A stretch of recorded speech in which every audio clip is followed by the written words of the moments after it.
चालाक चोर। एक ईमानदार व्यापारी दिल्ली शहर में रहता था। एक दिन व्यापारियों के भेष में उससे मिलने के लिए दो चोर आए। उन्होंने उससे कहा, नमस्कार श्रीमान, हम भी व्यापारी हैं और हम चीन से आए हैं। उन्होंने व्यापारी से अनुरोध किया, हमारे पास कुछ गहने हैं, यदि आप उन्हें हमारे लिए बेचेंगे तो हम आपके बहुत आभारी होंगे।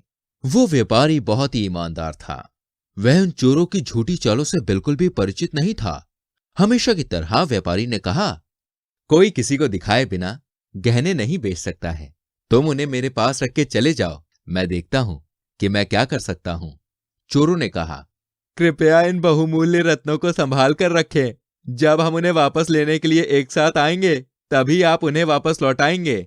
अगर हम में से कोई अकेले आया तो गहने मत दीजिएगा।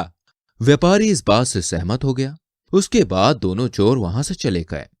कुछ समय बाद एक चोर वापस आया और गहने मांगने लगा।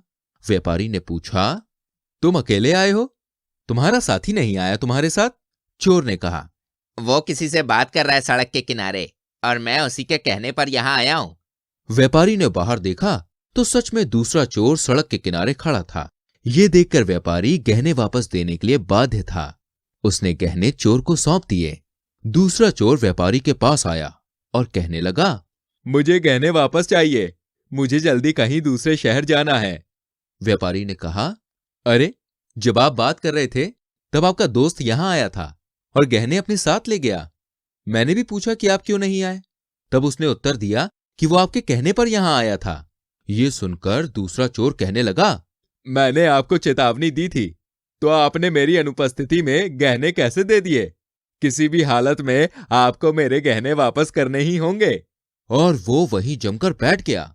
व्यापारी ने विनम्रता से कहा, आप बस गली के कोने पर थे जब आपका दोस्त गहने लेने आया था। दूसरे चोर ने बहुत गुस्से में होने का नाटक करते हुए कहा, तो क्या हुआ? क्या मुझे सड़क पर भी नहीं खड़ा होना चाहिए? मैंने उसे गहने इकट्ठा करने के लिए नहीं भेजा था।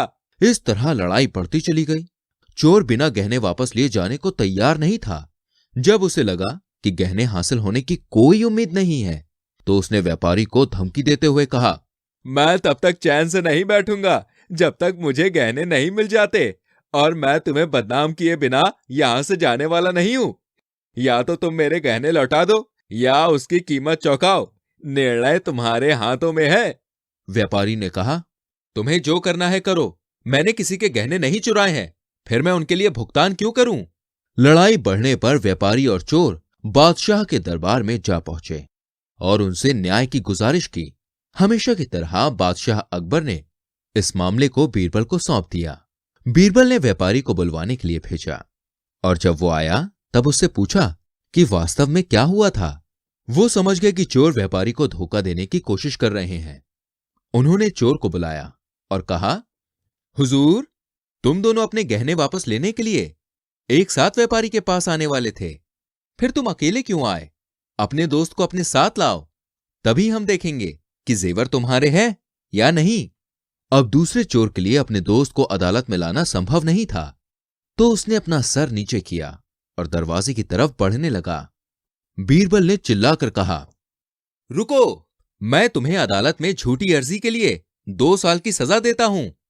इस तरह उस चोर को अपने कर्मों की सजा मिली और वो व्यापारी खुशी खुशी अपने घर चला गया।